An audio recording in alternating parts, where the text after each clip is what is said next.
I'm at the 2026 Mobile World Congress in Barcelona, and while I'm here, Apple decided to drop a lot of new products, including the long-awaited M5 Pro and M5 Max MacBook Pros, a new Studio Display XDR, and the new M5 MacBook Air. And if you're thinking of buying any of them, here are 21 things you should know before. And I want to start off with the brand new Studio Display XDR, not to be confused with the Pro Display XDR that has just been discontinued. It comes in at 27 inches as opposed to 32 like the previous Pro Display XDR, and it finally comes with a 120Hz ProMotion and Adaptive Sync refresh rate between 47Hz and 120. The downside is that if you have an M1, M2, M3 chip, or even the M1 Pro, M1 Max, or M1 Ultra, you'll only be able to run this display at 60Hz, which is quite disappointing. It does come in at a 5K resolution like the regular Studio Display and not 6K like the Pro Display XDR, but it is a mini LED panel now with over 2,000 local dimming zones as opposed to just over 500. Now, like I said, it is a mini LED panel like the MacBook Pros, but it gets even brighter, going up to 2000 nits in HDR as opposed to 1600. The HDR brightness is the same as the MacBook Pros though, at 1000 nits full screen. That's even brighter than the Pro Display XDR, which had a maximum brightness of 500 nits in SDR and 1600 in HDR. However, there's a catch. The new Studio Display XDR starts at $3,300, more than double the price of the standard Studio Display. Although it does come with the tilt and height adjustable stand included, which used to be a $400 upgrade. But if you also want to add nano texture, that's another $300, bringing the total to $3,600. The fourth thing you should know is that we have Thunderbolt 5. Both monitors support this, the new Studio Display and the Studio Display XDR, with transfer speeds of up to 120 gigabits per second. That's up from Thunderbolt 3, by the way, on the old Studio Display, which only supported 40 gigabits per second. But now we actually have two Thunderbolt 5 ports, one that goes in and one that goes out. So you can actually daisy chain up to 3 Studio Display monitors, which is really cool.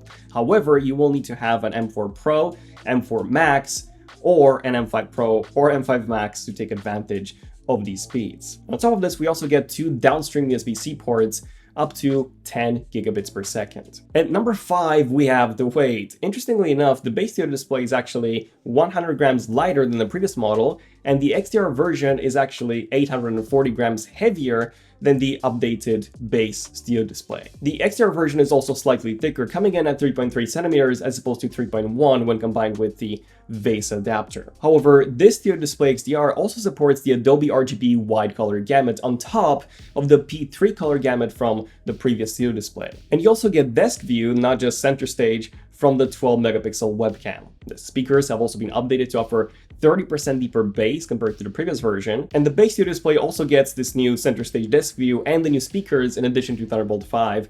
Everything else is the same as the previous Studio Display. But regardless of which Studio Display you pick, our wallpapers will look simply stunning because they're full 8K quality. So even on this 5K panel, you'll be able to crop in and they will simply look amazing. So check out wallpapers on iOS and Android by using the link below.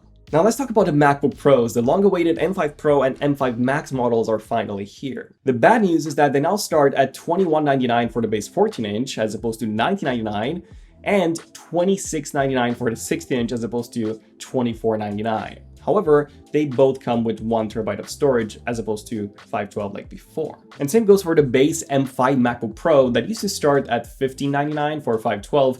That one now starts at $1699 for 1 terabyte, which used to cost $1799. So technically it's $100 less with that storage tier. So what's new with these new chips? Well, let's talk about the M5 Pro chip first. The $2199 version gets you the binned 15-core CPU and 16-core GPU as opposed to the previous 12-core CPU and 16-core GPU.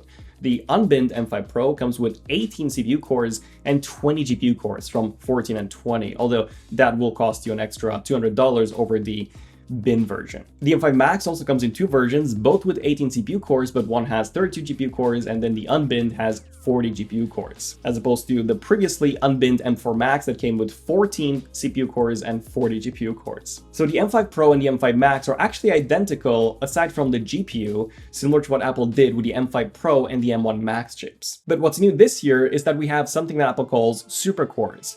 which is a rebrand of the previous performance cores. What makes things even more confusing is that the efficiency cores are now being labeled as performance cores, although according to Apple, these are all new cores that should be better than the previous efficiency cores when it comes to both performance and efficiency. So the base M5 has super and efficiency cores, while the M5 Pro and the M5 Max have super and performance cores. As for the number of cores, the M5 Pro comes in 2 versions, 5 super and 10 performance cores, and 6 super and 12 performance cores, while the M5 Max only comes with 6 super and 12 performance cores. Although despite all of this, Apple claims only a 30% faster performance compared to the M4 generation. However, the AI performance is said to be up to 4 times faster here. Speaking of chips, at number 12, we have the brand new N1 chip that made its way to the M5 Pro and M5 Max MacBook Pros. This comes with Wi-Fi 7 and Bluetooth 6, while the base M5 MacBook Pro only has Wi-Fi 6E and Bluetooth 5.3. Now, you should also keep in mind that there's a limit as to how many monitors you can connect to these MacBook Pros. In terms of 6K displays, you can do 2 with the M5 chip, 3 with the M5 Pro, and 4 with the M5 Max. So no improvements from the M4 generation here. Now, if you want to connect an 8K display, then it's 1 for the M5 and the M5 Pro, and then 2 for the M5 Max. At number 14, we have the battery life, which is 24 hours for the base M5, 22 hours for the M5 Pro 14-inch, and 20 hours for the 14-inch M5 Max. So basically we get 2 extra hours of battery life on the M5 Max 14-inch compared to the M4 Max 14-inch. Now, on the 16-inch model, we get 24 hours on the M5 Pro and 22 hours on the M5 Max. So 1 extra hour on the M5 Max, basically. And speaking of the M5, at number 15, we have the brand new M5 MacBook Air. That also got a bit more expensive, starting at $1099 as opposed to $999 as last year, but it also comes with 512 gigabytes of storage as opposed to 256. Now, if we compare it to the 512 gigabyte M4 MacBook Air, that one used to cost $1199. So technically this new one is $100 cheaper and also $100 more expensive at the same time. Maybe Apple did this to make the new upcoming MacBook Neo even more appealing. Now, this base 13-inch MacBook Air comes with a binned M5 chip that has 2 less GPU cores, and if you want to upgrade to the full 10-core CPU, 10-core GPU version, that's an extra $100, but honestly on an Air, I wouldn't bother. And fun fact, the $1299 15-inch MacBook Air version already comes standard with the 10-core GPU, so technically, spec for spec, the price difference between the 13-inch and the 15-inch is actually only $100. At number 17, we have the brand new dynamic 40-watt power adapter, which can reach a peak of 60 watts. This was first introduced alongside the iPhone 17 Pro, and now comes as standard with the MacBook Air. Now, the previous model only had a 30-watt charger, so this is definitely a very welcome upgrade. But that's only if you live in the US. In the UK, across Europe as well, the MacBook Air doesn't come with a charger in the box at all, which I think for an Air, it's not a huge deal. A 30 or 40-watt charger is something that's quite easy to find. You probably have one for your phone already. The real issue is the M5 Pro and M5 Max MacBook Pros. Those ones also ship without a charger outside of the US, and that's the bigger problem because the 16-inch, for example, requires a 140-watt charger to run at full speed and also charge, and those chargers are not cheap. They're about 100 pounds on Apple's website. However, interesting enough, unlike the base M5 MacBook Pro, the Air actually comes with Apple's N1 chip that does enable Wi-Fi 7 and Bluetooth 6.0. That's weird. At number 20, we have the battery life. Even though we did see battery life gains on the MacBook Pros, we are not seeing anything on the Air. It's still the same as before at 18 hours. And finally, at number 21, we have the weight. While the 15-inch model is unchanged from last year, the 13-inch model apparently sees a 10-gram